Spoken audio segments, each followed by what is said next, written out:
என்னுடைய ராஜ்யம், நான் இவ்வுலகத்துக்குரியவள் அல்ல, நான் கிறிஸ்துவுக்குரியவர், நான் கிறிஸ்துவோடு இருக்க போகிறேன், அவருக்காக நான் வாழ போகிறேன். அப்போ என் வாய் எப்படி இருக்க வேண்டும்? ஒரு கெட்ட வார்த்தை என் வாயிலிருந்து வரக்கூடாது. பாருங்க, பொதுவாக கிறிஸ்துவர்கள் கெட்ட வார்த்தை பேச மாட்டார்கள்.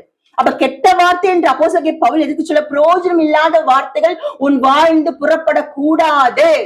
ஆமென், ஹல்லேலூயா. பாருங்க, நித்திய ஜீவன் எங்க இருக்குங்க? ஜீவனும் மரணமும் நம்ம வாய்க்குல தான் இருக்கு. ஏன் ஏசப்பா பாருங்க இந்த வார்த்தையை எல்லாரும் சொல்லுங்க. ஆமென். எல்லாருக்கும் அந்த ஒரு கிருபை கொடுத்திருக்கிறார்.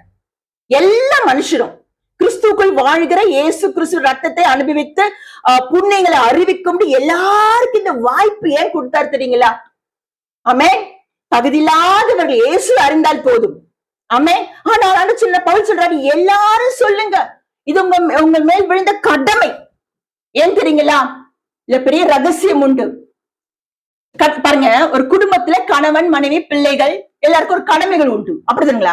கடமை என் குடும்பத்துல இருக்கிறது, ஒரு சகோதர சகோதரி கடமை. ஏன்னா இது நீங்க ஒரு ஒழுக்கம். கடமைகள் செய்யும் பொழுது குடும்பங்கள் காக்கப்படும். அதே போல நல்லா புரிந்து கொள்ள மக்களே, இயேசு கிறிஸ்துவை அறிந்தவர்கள், ஏசப்பாவை உண்மையாய் புரிந்து கொள்கிறவர்கள் ஒரு நாள் சும்மா இருக்க மாட்டாங்க. ஏன் தெரியுங்களா? நான் என் வாயிலை இயேசு கிறிஸ்துவின் வசனத்தை நான் அறிவித்துக் கொண்டு ஒவ்வொரு நாள் சுவிசேஷம் சொல்லிக் கொண்டே இருக்கும் பொழுது நான் ஜீவனுக்கு ஏதுவான என்னுடைய வாய் மாற்றப்படுகிறது. ஆனால் நான் பொல்லாத காரியங்களை செய்து கொண்டு அழிவை நோக்கி சென்று கொண்டு நான் உலகத்தினுடைய காரியங்களை பேசிக்கொண்டு மரணத்தை நோக்கி சென்று கொண்டிருக்கிறேன். ஹல்லேலூயா. அப்ப நம்ம வாயில என்ன இருக்குங்க? ஜீவனும் இருக்கு, மரணமும் இருக்கு. அதை நம்ம தான் சூஸ் பண்ணணும். நான் இன்றைக்கு காலை எழுந்த உடனே நான் என்ன பேசிக்கொண்டேன், நான் வசனத்தை வாசித்தேன், நான் வைத்துக் கொண்டேன் அல்ல மக்களே. அதை நீங்கள் பிறரிடம் பேசும் பொழுது, அதாவது நீதி உண்டாகும்படி உன் வாயிலே அறிக்கிடுங்கள். நீங்க பரிசுத்தம் ஆகணும்னா நீங்க மற்றவர்கிட்ட ஏசப்பா பற்றி சொல்லணும். ஹல்லேலூயா. ஏசப்பா பற்றி சொல்ல முடியும். ஏன் அவரை பற்றி சொல்ல வேண்டும்? எனக்காக மரித்தார், என் பாவத்தை சுமந்தார், என்னுடைய ஜீவனுக்கு பலனா இருந்தார், என்னை ரட்சித்தார், எனக்கு ஒரு பிரகாசமுள்ள வாழ்க்கையை கொடுத்திருக்கிறார்.